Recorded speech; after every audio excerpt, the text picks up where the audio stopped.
I'm Amanda Shepard, and I'm pleased to share with you the work of Jiha Moon, an American artist with South Korean roots. This exhibition at the Fort Wayne Museum of Art includes both ceramic objects and multimedia works on paper from the last decade. Having grown up in South Korea but now living in the United States, Jiha Moon experienced both Eastern and Western cultures, which she reflects upon and combines harmoniously in her work. Moon takes on the role of traveler, exploring our fascination with otherness and the exoticness of faraway places. With ever-evolving technology and global access at our fingertips, what is really considered foreign?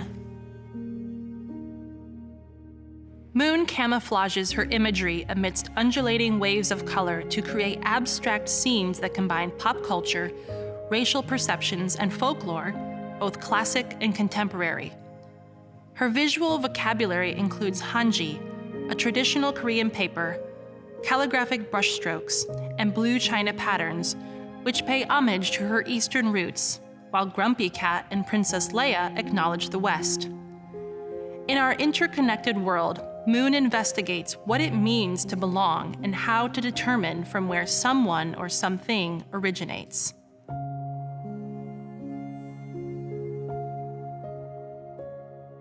When I was in elementary school, I think I was second grade, my teacher asked me to come and receive the award, and I didn't remember what was I painting or drawn, but all of a sudden I was in podium getting an award, and I was wondering, am I good at this? That was the journey how I got started painting. But then I realized my sister's really good at dancing and she's really cute. My brother's super good at math. And as a middle child, I always feel like I needed to do something more to get my parents' attention. But then I realized art is my thing because every time I draw and paint, I realize people are very happy watching it and seeing me growing and develop my skill set, and being imaginative become my main focus. So it became really natural to be an artist.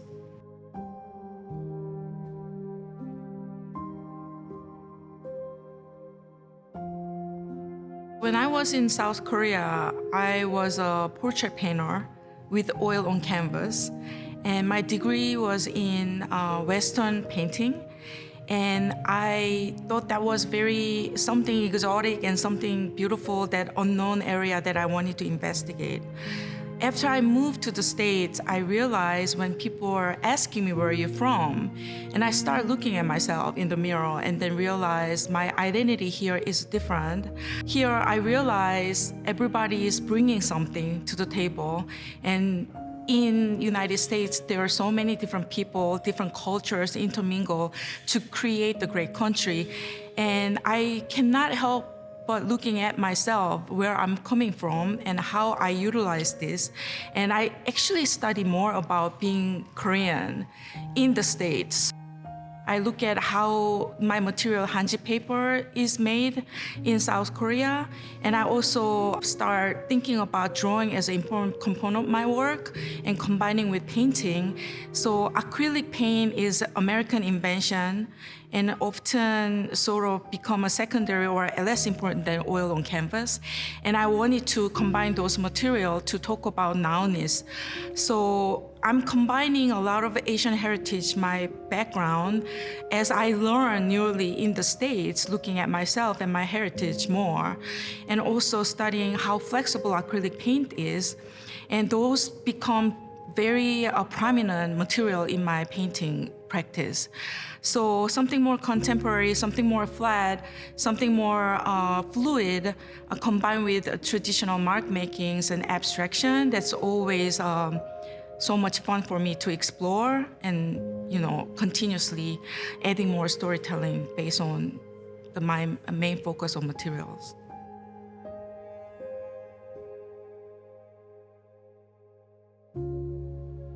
My work relies often on the popular cultures, and I think that's how I make a conversation with the viewer.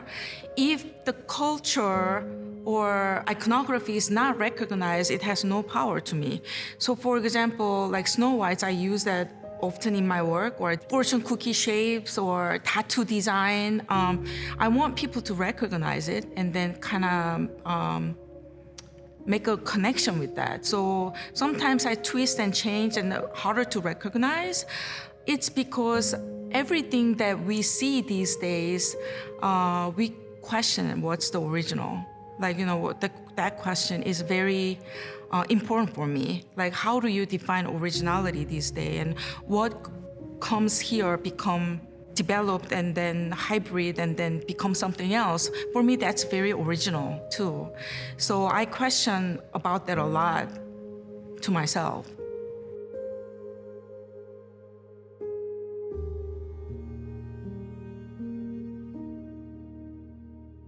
Humor is a great way to talk about something important without lecturing someone. So in my work, I carry some of the heavy, more socio-political issues. I don't want to come across lecturing people or sound didactic. I want this to be humorously discussed and almost hit them a little bit harder after they leave, and then what have I seen? Let me think about it. It become more important issues. For me, humor is a great way to start important dialogue. I took the position teaching painting and drawing at Florida State University, and I'm an educator, and I'm very proud of that position because it gives a tremendous privilege for me to interact with my student, that I could talk about what I think. As an educator and mother and artist, and I'm also a daughter from my parents, I always tell my student that I'm 88% artist. The rest of it has to share. But I also want to show this is possible. You don't have to be in a mainstream city to be a successful artist. I want to maintain my function as all these different roles. I want to naturally, function really well and live a happy life and take care of my family and as productive as possible in my studio. And I hope that it's possible, and I want to be the example that many young mind people out there are thinking that, can I do this, can I do that? Hey, I'm doing it. So that's my goal. The project I'm working on right now is I'm trying to combine a ceramic component on the surface of a painting. So I'm utilizing crystallization of different glaze or low fire glaze. I could get every single delicious glazing technique on ceramic surfaces and then attach on the painting surfaces. So I want this medium fluid, two-dimensional work. So we call it painting. Painting is always evolving and changing, and I want to show how I can evolve and change painting and ceramic on the same surfaces at the same time. So one of the examples is here, the banana peels on the top of painting surfaces. That's the series that I'm working on right now. And now I have done smaller scale. I'm moving on to a little bit bigger scale. And there will be a lot of different components of ceramic, iconographies like banana peel and other parts that I cannot tell you so much about it.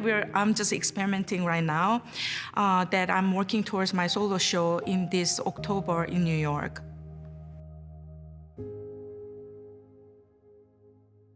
Thank you for joining me as we explored the work of Jiha Moon. To find out what's happening at the Fort Wayne Museum of Art, visit FWMoA.org.